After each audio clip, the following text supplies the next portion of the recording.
শীত মানে নানা রকম পিঠাপুলির উৎসব। শীত মানে কালারফুল অনেক সবজির সমাহার। শীত মানে অলস সকাল দুপুর সন্ধ্যা। শীত মানে অনেক মোটা মোটা লেপ কম্বল গায়ে জড়িয়ে বসে থাকা। হ্যালো, আসসালামু আলাইকুম এভরিওয়ান। কেমন আছেন সবাই? আই হোপ সবাই ভালো আছেন। আমিও আছি আলহামদুলিল্লাহ ভালো। নতুন দিনের নতুন আরও একটা ব্লগ ভিডিওতে যশোরের মেয়ে হেনা চ্যানেল থেকে আমি হেনা আপনাদেরকে ওয়েলকাম করছি। কাছে কিংবা দূরে যে যেখান থেকে বসে এই মুহূর্তে আমার ভিডিওটা ক্লিক করেছেন, আমি আশা করব আপনারা সবাই ভালো আছেন, সুস্থ আছেন। ভিডিওর শুরুতে প্লিজ একটা লাইক দিয়ে আমার ভিডিওটা কন্টিনিউ করবেন। প্রতিদিনকার মতো আজকের ভিডিওটাও আমি সকাল থেকে শুরু করেছি। সকালে শীতকে কিন্তু একদম জয় করে খুব ভোরে ঘুম থেকে উঠে গিয়েছি। ঘুম থেকে উঠে দেখেন একদম গরম গরম অনেক রুটি তৈরি করেছি। আমি কিছু ভেজে নিয়েছি আর কিছু ফ্রোজেন করে তুলে রেখেছি। আর ওই যে বললাম কালারফুল সবজি, সব ধরনের সবজি দিয়ে একটা হচ্ছে ভাজির মতো করে নিয়েছি সকালে নাস্তার জন্য। আর সত্যি বলতে কি এতটাই মজা হয়েছিল, সকালের নাস্তাটা তো খুবই মজা হয়েছে। একদম সব সবজি দিয়ে সঙ্গে গরম গরম ধোয়া ওঠা রুটি। নাস্তাটা সবাই অফ ক্যামেরাতে করে নিয়েছে আর আমিও এখন করে নিচ্ছি। নাস্তা করে আমি কিন্তু সরাসরি 1 কাপ চা তৈরি করে নিয়ে বেলকনিতে চলে যাব। আর আজকের চাটা আমি একটু অন্য একটা মগে খাবো, আর এটাও আমার খুবই পছন্দের একটা মগ। তো আমি খুব সুন্দর করে চা তৈরি করে নেব। আসলে সকালে নাস্তার পরে যদি একটা চা খাওয়া হয়, দেখবেন যে শরীরে কোনো ধরনের কোনো জড়তা অলসতা কোনো কিছুই থাকবে না। আমাদের মনে হয় যে আমরা অন্যান্য যে সময়গুলো থাকে আমাদের শরীরে যে হচ্ছে সবজির যে ঘাটতিটা থাকে, আসলে এই শীতের ভিতরে সেটা কিন্তু ফিল করে নেওয়া সম্ভব। শীতে সকলেরই উচিত একটু বেশি পরিমাণে সবজি খাওয়া, কারণ তখন দেখা যায় যেরকম ফ্রেশ সবজি পাওয়াও যায়, আবার দামটাও কিন্তু অনেক কম থাকে। দেখেন আমি যে কালকে বেলকুনিতে অনেকটাই কষ্ট করেছি আর আজকে সেটা সুদে আসলে তুলে নিচ্ছি। কি সুন্দর তখন না পাখি ডাকছিল, চারিদিকে হচ্ছে সবুজ আর এই যে কালারফুল সব ফুল। এখানে বসে বসে চা খাওয়া কি যে শান্তি। আমি চা খেয়ে চলে এসেছি সরাসরি ওই যে যখনকার কাজ তখন শেষ করে ফেলার জন্য। সকালে নাস্তা করার পরে সবগুলো জিনিস একদম ধুয়ে মুছে জায়গায় রেখে দিব। একবার যদি আপনাকে অলসতা ধরে তখন কিন্তু আর কিছুই করতে পারবেন না। আর আজকে ভিডিওর যে মূল টপিকটা সেটা হচ্ছে এই শীতে কিন্তু আমরা সব সময় অনেক ভারী ভারী লেপ কম্বল কম্পিউটার ব্যবহার করে থাকি। আসলে এগুলো তো প্রতিনিয়তই ধোয়া হয় না। তো আমরা যদি সব সময় একটু সতর্কভাবে কাজ করি তাহলে কিন্তু অনেক উপকার হয়। আমি আপনাদের সাথে ওই দিন শেয়ার করেছিলাম আমি এই বালিশের কভারটা নিয়ে এসেছি, সেটা আজকে আমার রুমে লাগিয়ে নিলাম। আর ওই যে দেখেন আমি যে আমার কম্বলটা কিভাবে ঢেকে রেখেছি। আসলে এটা এতটাই ভারী, প্রতিনিয়তই তো একবারে আপনি আলমারিতে তুলে রাখবেন, তারপরে হচ্ছে বের করে নিয়ে আসবেন, আবার তুলে রাখবেন বা ওয়ার্ড্রোবে রাখবেন। অনেকটা জায়গারও যেরকম ব্যাপার হয় সেরকম অনেকটা পরিশ্রম। তো আমার মনে হয় এভাবে করে যদি সুন্দর করে ভাঁজ করে উপরে একটা টাওয়াল দিয়ে বা যে কোনো কিছু আপনার ইচ্ছা অনুযায়ী একটা কাপড় দিয়ে ঢেকে রাখা হয়, তাহলে প্রতিদিন যে ধুলাটা উড়ে বা যে ধুলাটা পড়ে সেটা কিন্তু আর কম্বলে ঢুকবে না। এই টাওয়ালটা কিছুদিন পর পর ধুয়ে দিবেন। দেখেন আমরা কিন্তু প্রতিনিয়তই নিজে গোসল করি, ঘর মুছি, তারপরে কাপড় ধুয়ে দেই, বেডশিটটাও দেখা গেল সপ্তাহে একবার ধুয়ে দেই। কিন্তু এই যে কম্বলগুলো থাকে, কম্পিউটার বা লেপ যাই থাকুক না কেন, সেই শীতের শুরুতে আমরা লন্ড্রি থেকে ওয়াশ করে নিয়ে আসি, আবার হচ্ছে শীত চলে যাওয়ার পরে তারপরে হচ্ছে ওয়াশ করে তুলে রাখি।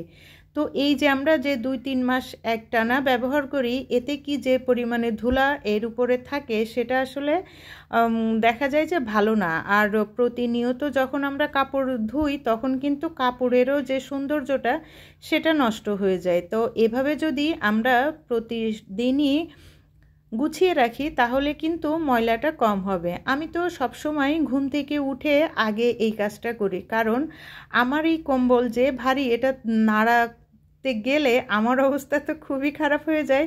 আমার মনে হয় আমার মতো অনেক আপুদেরই এরকম অবস্থা হয়। তো যদি আমরা এভাবে একটু কাজ করি তাহলে কিন্তু আমাদের সুন্দর যে জিনিসগুলো সেগুলো কিন্তু এভাবেই সুন্দর রাখা সম্ভব। আর আমি ঘরে রেখে দিয়েছি, আমার তো মনে হচ্ছে না যে খুবই খারাপ লাগছে, আমার তো ভালোই লাগছে। আর এই যে টাওয়ালটা কিন্তু কাভারের মতো কাজ করছে, দেখতেও ভালো লাগছে। আর যেহেতু প্রতিনিয়ত কিন্তু বাসায় গেস্ট থাকে না যে তারা একটু কিছু বলবে, আসলে আমার নিজের কাজ যেভাবে সহজ হবে সেভাবেই করা আমার মনে হয় বেটার। গতকালও যেহেতু এখন একটু একটু রোদ উঠছে, তো আমি গতকালও অনেকগুলো কাপড় ধুয়ে দিয়েছিলাম, আর সেগুলো এই যে এখন তুলে নিয়ে ভাঁজ করে জায়গায় রেখে দিব। প্রতিদিনই কাপড় তুলে আনার পরে সঙ্গে সঙ্গে ভাঁজ করলে না অনেকটাই আয়রনের মতো হয়ে যায়। আর ওই যে আমি যে কাপড়গুলো দেখলেন যে ভিজাতে দিয়ে এসেছি, সেগুলো দেখেন একদম ধুয়ে মেলে দিয়েছি। ছোট্ট একটা জায়গা, প্রতিদিনই অল্প অল্প করে কাপড় শুকাতে হয়, আর শীত মানেই তো অনেক কাপড়, অনেক কিছু। আজকের ভিডিওতে না আমি কোনো রান্না শেয়ার করব না, প্রতিনিয়তই তো আমি রান্না করি আর সবাই করে, সেটা আমরা দেখে থাকি। আজকে কিছু শীতের ভিতরে যদি আসলে কিছু কাজ আপনার করা থাকে তাহলে আপনার সব কাজই অনেক দ্রুত করা সম্ভব। দেখেন শীতে কিন্তু এমনিই হাঁটতে চলতে খুবই কষ্ট হয়, আর সেখানে যদি রান্না করতে এসে দেখি আদা বাটা নেই, জিরে বাটা নেই, তারপরে হচ্ছে কোনো কিছু কাটা নেই, এইটা নেই ওইটা নেই, তাহলে কিন্তু খুবই খারাপ লাগে। তো আমি আজকে কিছু প্রয়োজনীয় কাজ যেভাবে করে গুছিয়ে রাখি এবং আমার যে রান্নাটা সেটা খুব দ্রুত হয়ে যায়, সেটাই আপনাদের সঙ্গে কিন্তু শেয়ার করছি। ভিডিওর এই প্রান্তে যারা আমার সঙ্গে আছেন প্লিজ একটা লাইক দিয়ে আমার ভিডিওটা কন্টিনিউ করবেন। আমার ভিডিওতে বলা কোনো কথা, কোনো কাজ যদি আপনার ভালো লেগে যায়, আপনি চাইলেই আমার চ্যানেলটা সাবস্ক্রাইব করে আমার সঙ্গে থেকে যেতে পারেন।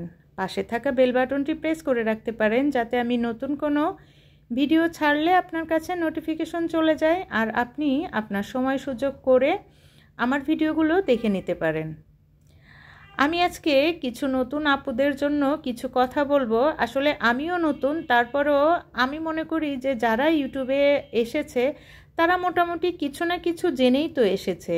আমরা যখন একজনকে সাবস্ক্রাইব করি, আসলে ওনরা কি করে দ্রুত এসেই আবার মনে হয় যে আমারটা আমাকে ফেরত না দিতে পারলে ওনার ভালো লাগছে না।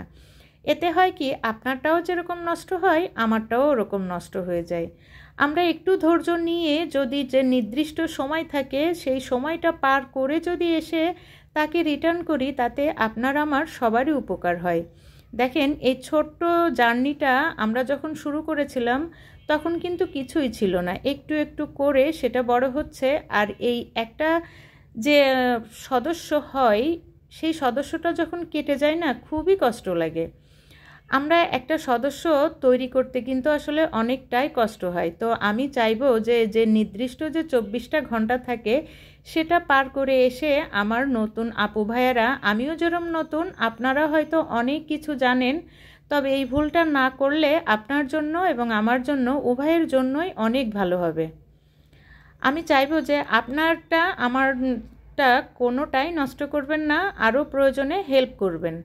তো যাই হোক, দেখেন আমি কিন্তু ওই যে প্রায় সময় দেখাই যে আমি অনেক কিছু ফ্রোজেন করে রাখি। এই আদাগুলো যখন আমি কিনে রেখেছিলাম সেটা কিন্তু অনেক আগে আমি একদম ছুলে পরিষ্কার করে রেখে দিয়েছিলাম। আর আজকে সুন্দর করে, যেহেতু আমার আদা জিরে বাটা শেষ হয়ে গেছে, সুন্দর করে ব্লেন্ড করে তারপরে হচ্ছে ফ্রিজে এভাবে প্লেটে ঢেলে রেখে দিয়েছি। আমি যখন কালকে জমাট বেঁধে যাবে আমি আমার প্রয়োজন অনুযায়ী কেটে নিয়ে নিব। আর জিরাগুলো কিন্তু একটু কড়াইয়ে টেলে নিয়েছিলাম যাতে মচমচা হয়। এভাবে কাজ করলে আসলে রান্না করতে না একদম কষ্ট হয় না। আর যখন একটু কম দামে আমরা যে কোনো কিছু পাই, আমার মনে হয় সেগুলো তুলে রাখা ভালো।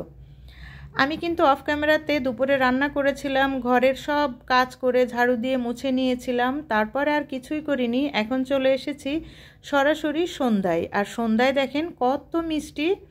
আমাদের বাসায় না সবাই মিষ্টি খুব পছন্দ করে, সেই অনুযায়ী অনেক মিষ্টি নিয়ে আসা হয়েছে। মিষ্টি খেতে খেতে আজকে বিদায় নিচ্ছি।